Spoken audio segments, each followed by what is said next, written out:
Terulang lagi.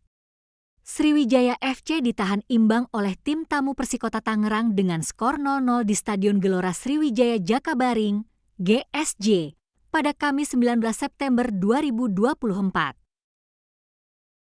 Hasil imbang Sriwijaya FC di laga home kedua ini membuat para pemain dan head coach Djafri Sastra kecewa. Kekecewaan yang sama dirasakan fans dan supporter Laskar Wong Kito. Saat Sriwijaya FC sebelumnya mendapat hasil imbang ketika menjamu PSKC Cimahi dengan skor 1-1 sudah membuat fans dan supporter kecewa. Bahkan salah satu supporter meminta pelatih kepala Djafri Sastra mundur apabila lagi-lagi kehilangan 2 poin alias bermain imbang di kandang.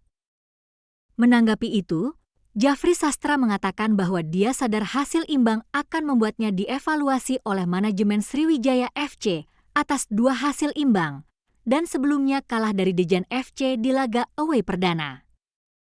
Mantan pelatih Persela Lamongan ini tidak mau menyalahkan pemain.